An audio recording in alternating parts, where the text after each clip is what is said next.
Welcome to 247 Real Talk. I'm your host, Julian Perry. It's a pleasure to be here with you once again. This week I'm recording on a Wednesday night now. It's Wednesday, June 7th, just about 20 minutes after 8 p.m.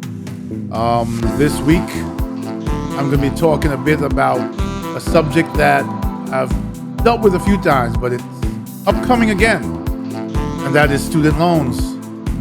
So sit back, relax, and I'll be right back with you.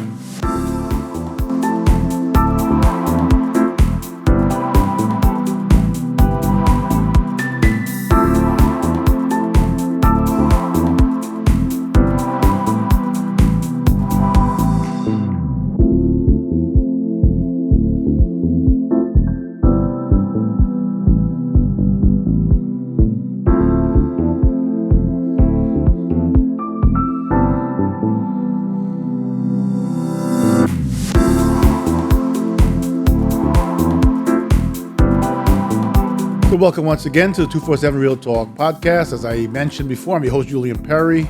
Glad to be here with you for another week. I hope you had a great week since we last spoke.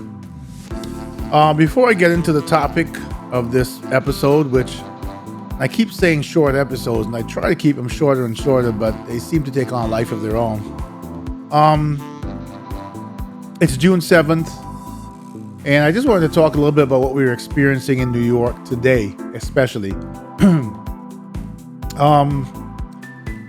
There are apparently a lot of wildfires burning in Canada, and those wildfires, the smoke has made its way to blanket all of New York City. Actually, New York State. I don't know how far upstate it goes, but New York City, the 5 boroughs, Nassau County, Suffolk County, and I'm assuming beyond. It's a weird phenomenon to have, what's like hazy sun out, and then overcast. It looks what looks like rain. Not necessarily like rain, but like rain's coming because it's cloudy.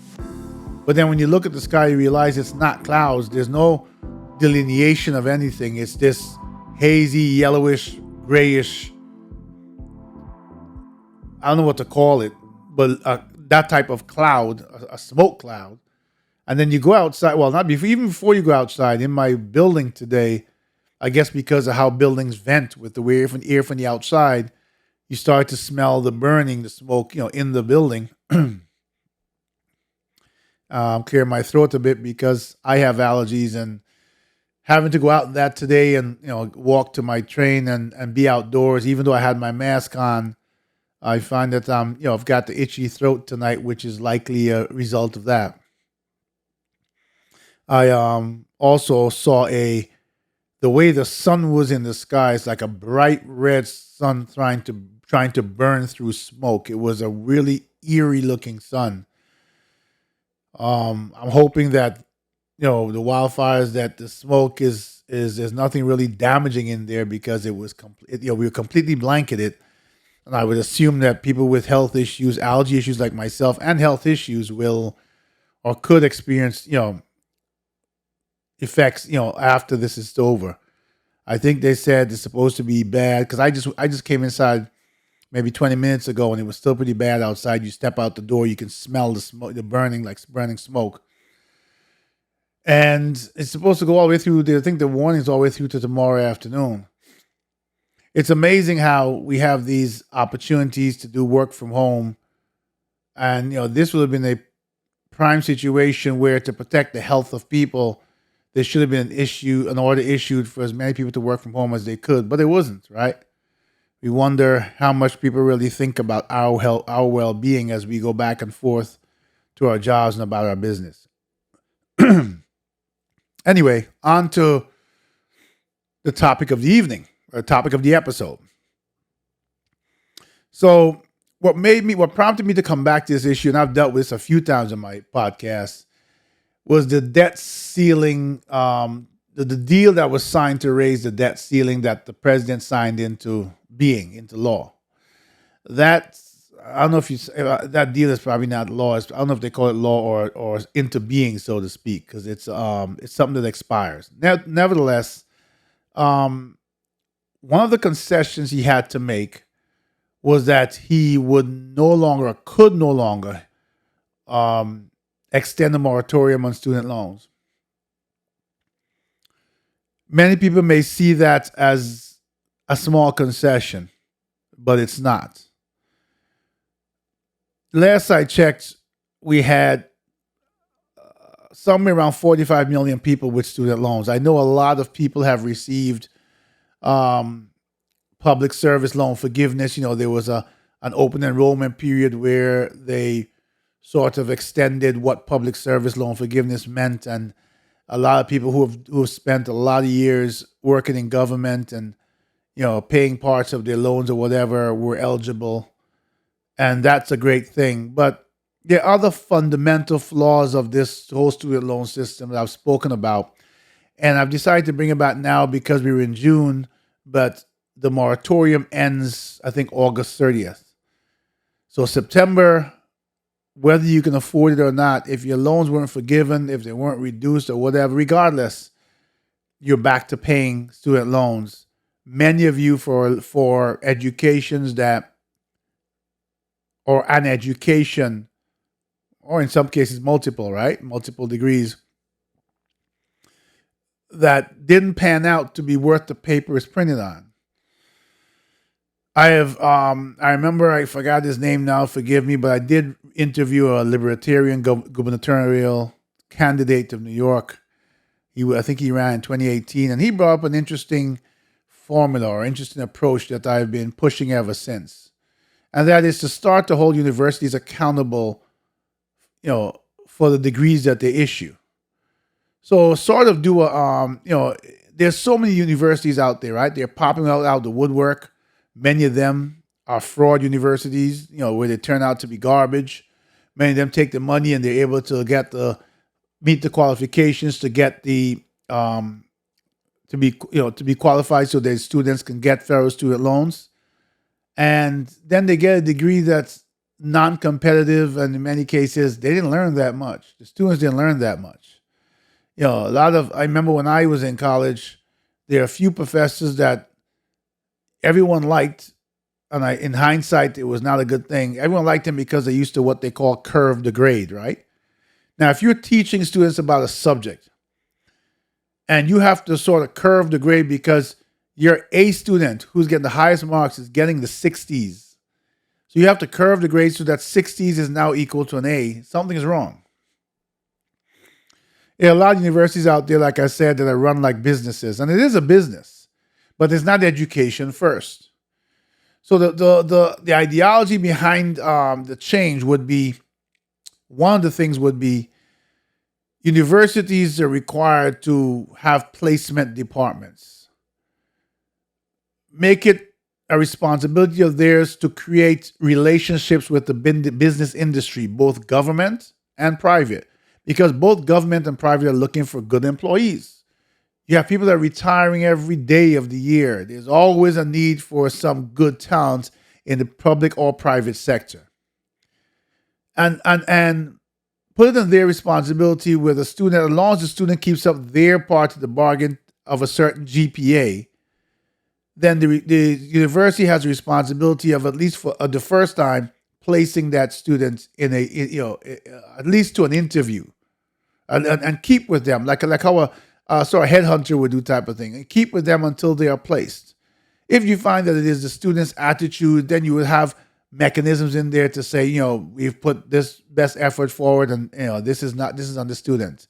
But most of the time, I think probably 95% of the times, that's not the case. 95% of the time, it's you get this degree and you get it in this prestigious field, and you're happy because you feel you're going to make a great living, and then you go out into the world and you face the world. The first part of the world is navigating the labor market to figure out where to go, where the interviews are, how to get into your field, and how to get into the companies that you need to interview with.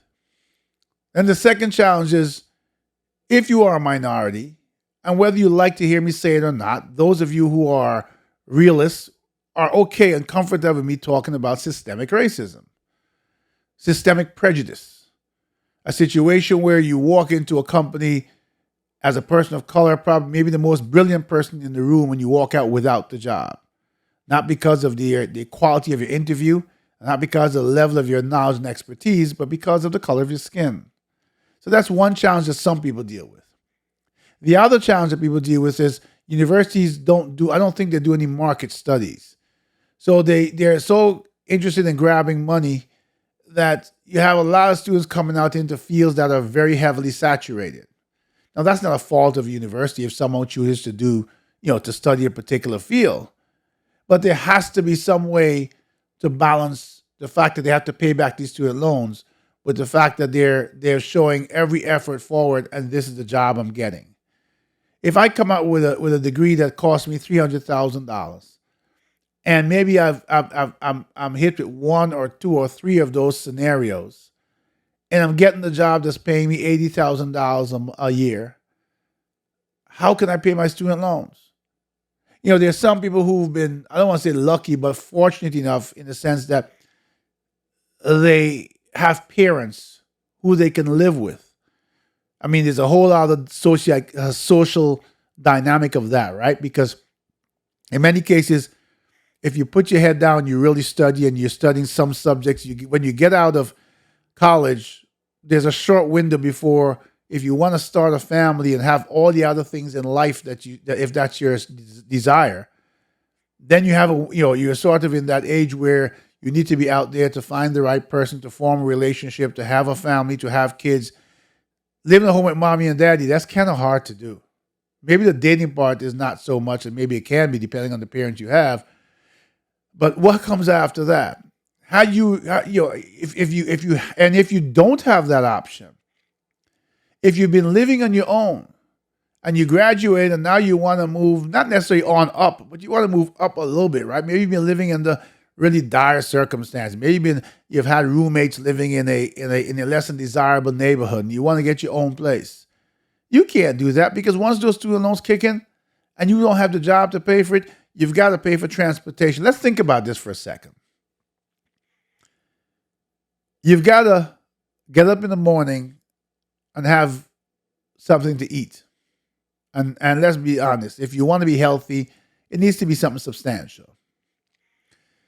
Depending on your income in that job, part of it is going to health insurance, right? So you got these deductions coming out in trying to get good health insurance.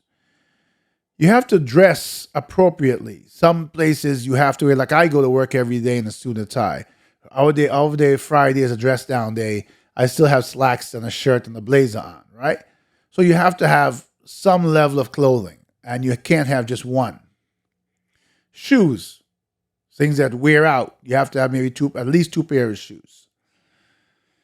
Money to travel back and forth to work. Even if you're using, let's say in New York and using public transportation, the MTA keeps giving worse and worse service. And oh boy, I really plan to do an expose on the MTA. I'm going to start recording the what's going on at the train stations with the overcrowding of the train. I think if you listen to my last episode, you heard me talk about the guy who had a heart attack on the train a few days ago, last week sometime, and the overcrowding situation and the mess that it is and the walk that you have to make in the mornings. I'm going to do a whole video of this, maybe put it on the same YouTube channel or one of my other YouTube channels. But the point is, somebody's got to expose the MTA for the greed, for the way they keep taking money and raising fares and giving people not substandard service, horrible service.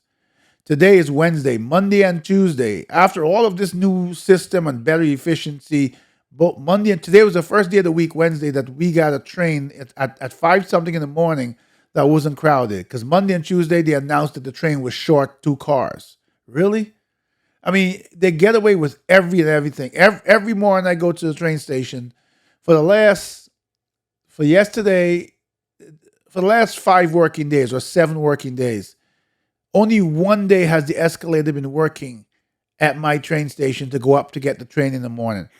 At 5 o'clock in the morning, people of all ages, especially the elderly, are trudging up the stairs or even the escalator they walk up because it's not on. I don't know if it's not working or simply somebody just doesn't care to come and turn it on in the morning. I don't know.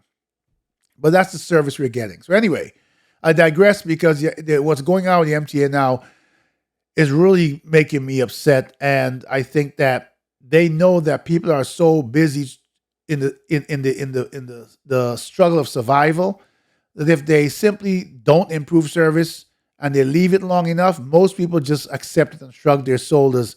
And it's more important to get to work than fight the MTA. So they get away with murder. They keep lining their pockets with more and more money. They keep going to the federal government for more and more money. If their bosses and the bosses at the top of the MTA make a lot of money, and the service keeps getting worse. Now they want to raise bus and subway fares as well. So, getting back to my student loan issue. So now you've got to find transportation money. I can tell you where I live, it's almost $300 a month in transportation money. And that's not including the subway. If I didn't make the effort as part of my health initiative to walk from my last stop to my job, I'd have to take the subway. And then I'd be paying way more than three. I'd be paying more like $400 and something dollars a month in transportation.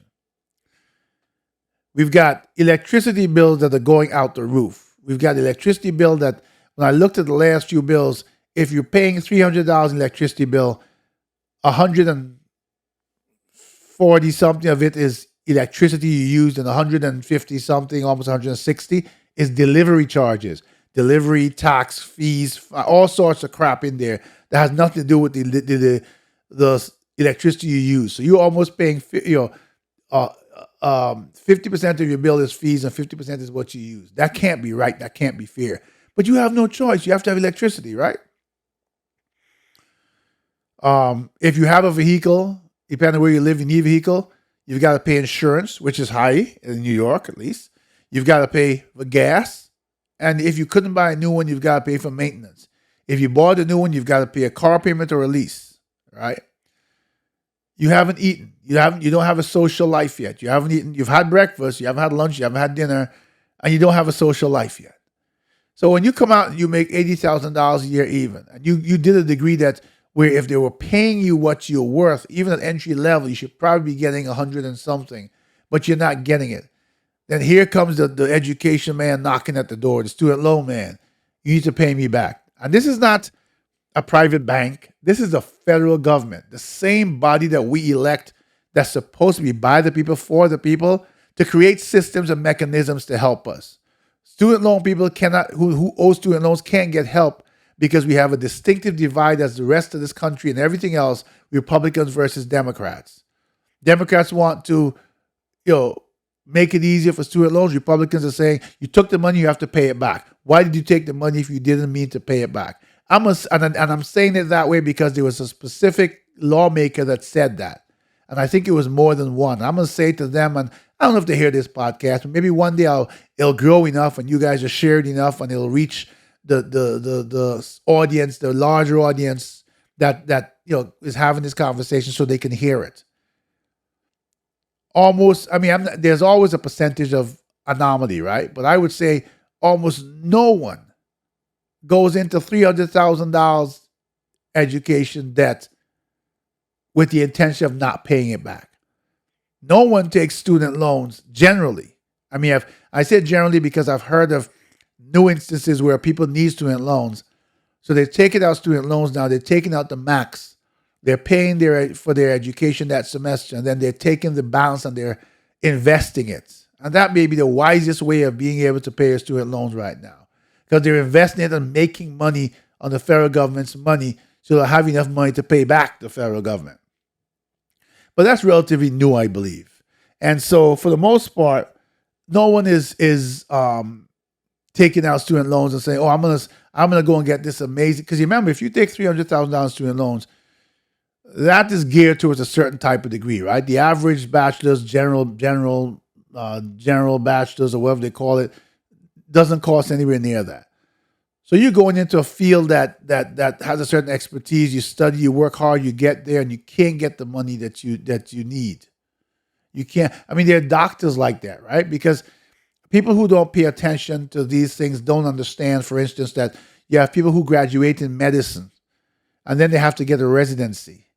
And another time I'll do an in-depth podcast on residency in the United States, especially for foreign doctors. Because my wife is a foreign doctor. She was the head doctor for family medicine at a clinic where she studied in the Caribbean for 5 years. And the way that worked, and I guess that's a really good um, segue, so to speak, or not segue, but a very good um, bit of information to share.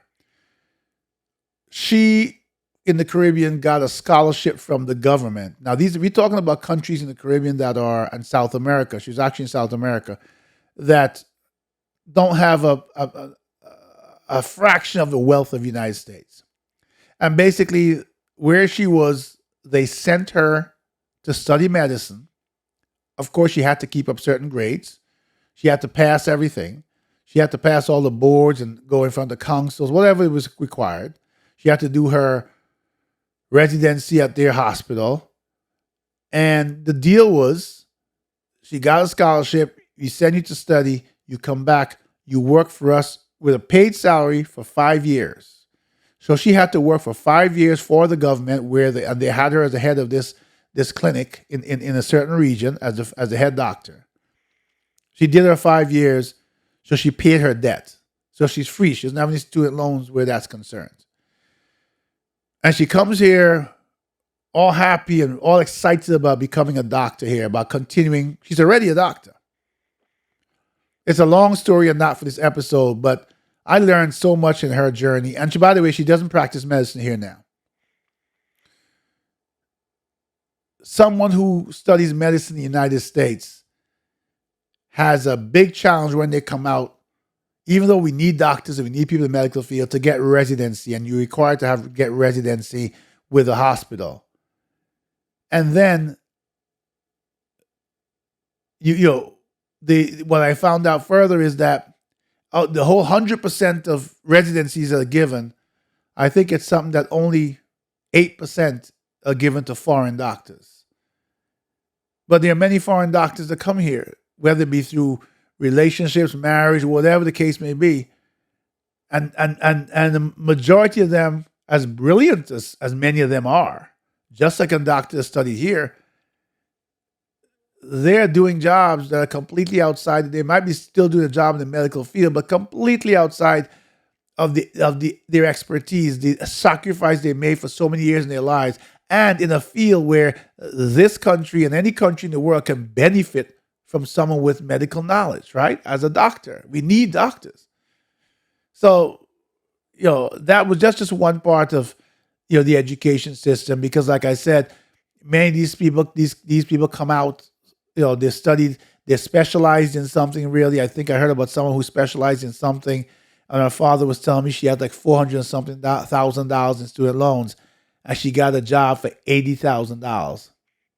It was I forgot what field she was in. It wasn't a doctor, but it was I forgot what it was now, but it was something that's not only prestigious, but something that has great demand. It's an in-depth scientific field, and her first job gave her $80-something thousand a year, and she has $400-something thousand in student loans.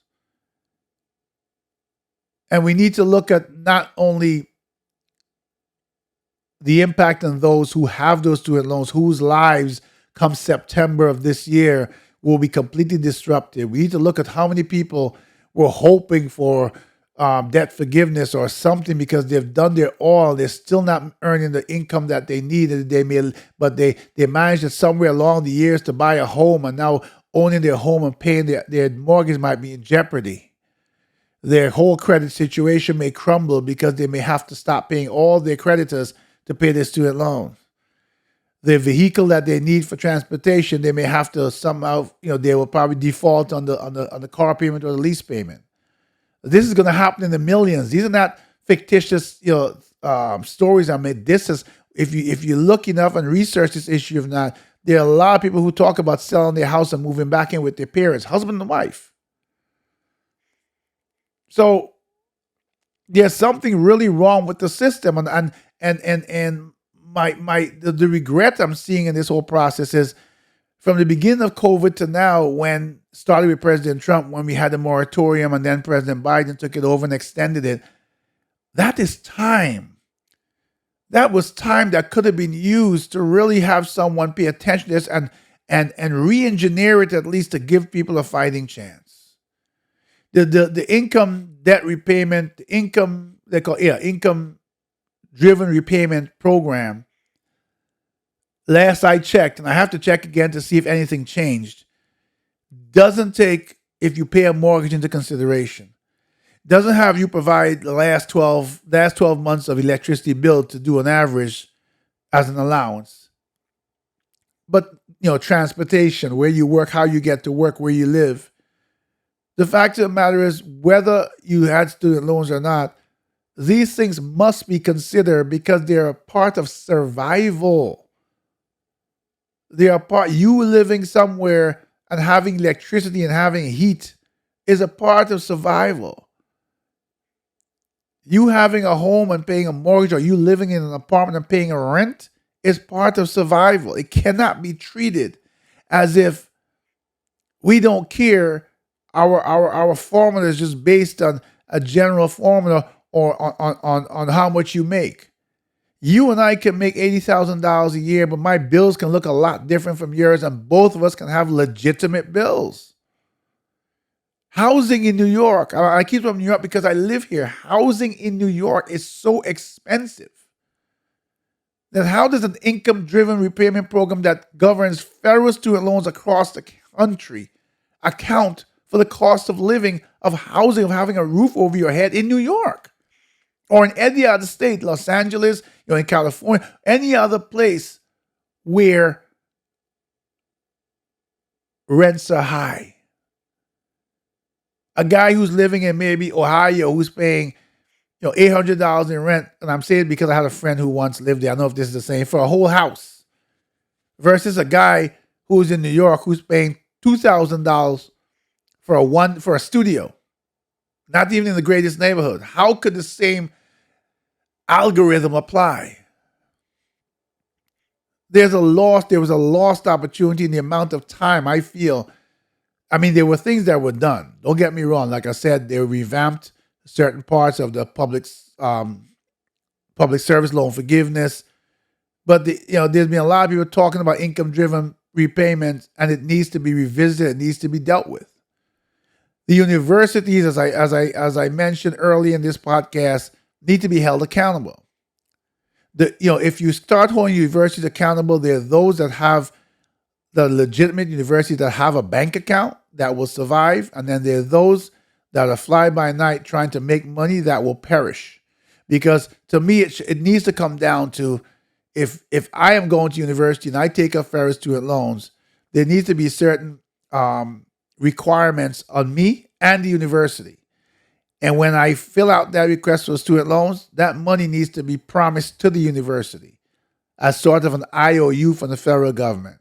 And upon graduation, when both of us, the university and myself, have satisfied all the criteria, right? Or at least, let me backtrack that. As long as the university has satisfied the criteria. I mean, if I didn't apply myself, that's on me.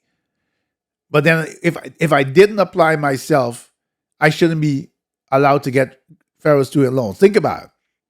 If I'm going to college and I'm pursuing a degree and I'm required to have a 3.5 GPA, and then there may be a sort of pass and probationary level or whatever. But let's say I'm getting a 2.0 because I'm not applying myself. Then there should be a mechanism that says you can't get any more, or you can only get one more semester of federal student loans, and you need to maintain a certain GPA. Otherwise, you're done. Because if I'm not going to apply myself, it shouldn't be on the federal government or university to foot the bill, even in the interim, right?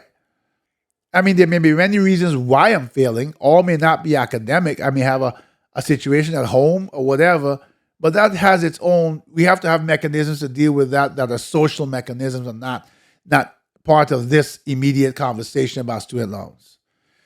So when the university meets all the criteria, including the placement or whatever, they get their check. And it has to be a rolling thing. So as they're, every students graduate every semester, and they'll keep getting the money coming in from those who graduate, and they'll keep going on. That means that those universities who are not meeting these stringent requirements either have to have students who can afford to pay for themselves and decide I want to go to this university that's not truly accredited under the new standards, or we won't go, and that university will eventually disappear, right? Because it's it's providing or issuing degrees that are not worth the paper that they're written on.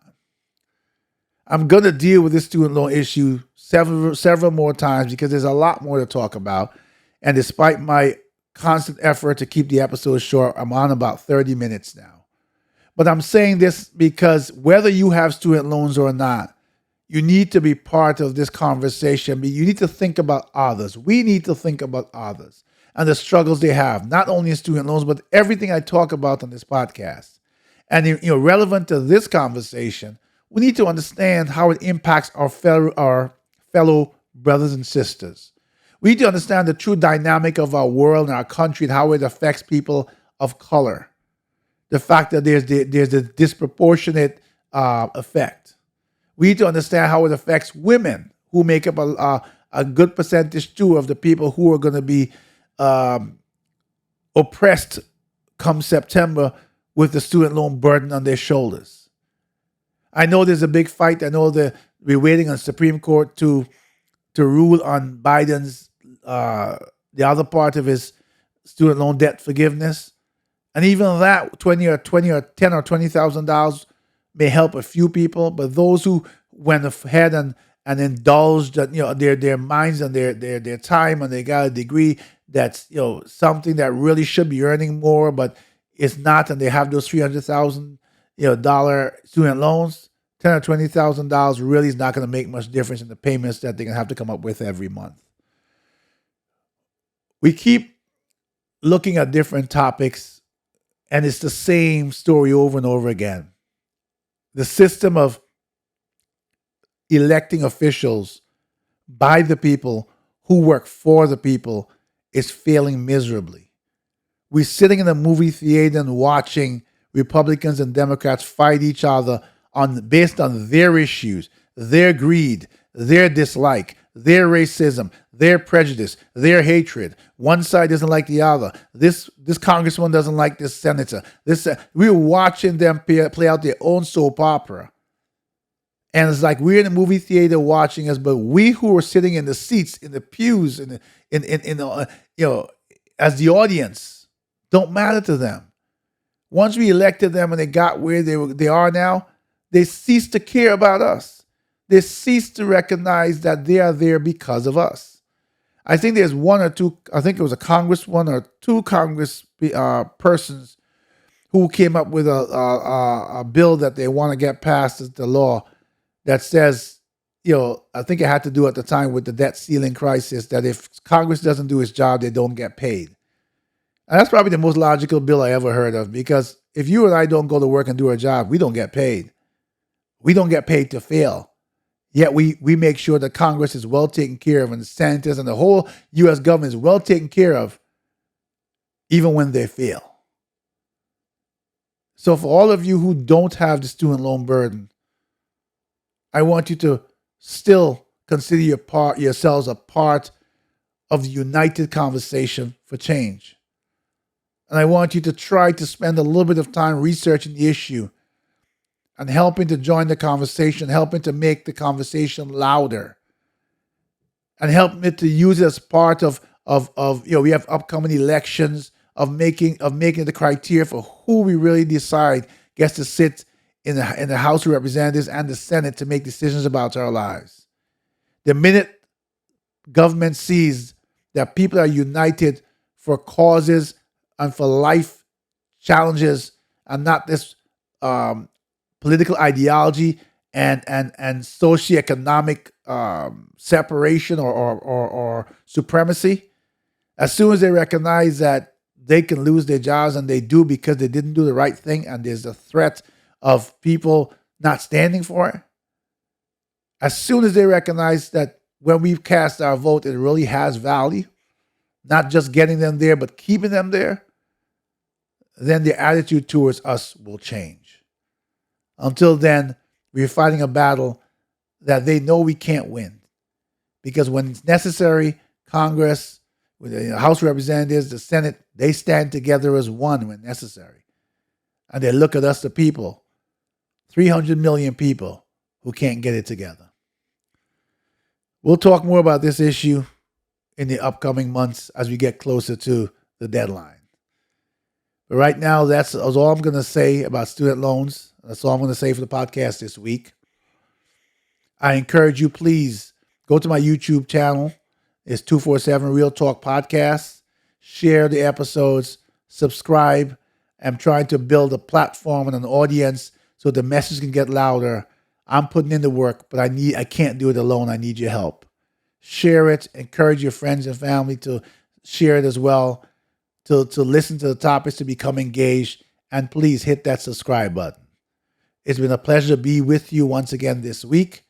I wish you a pleasant weekend and a week ahead. And until we chat about our next topic, please do take care of yourselves and each other.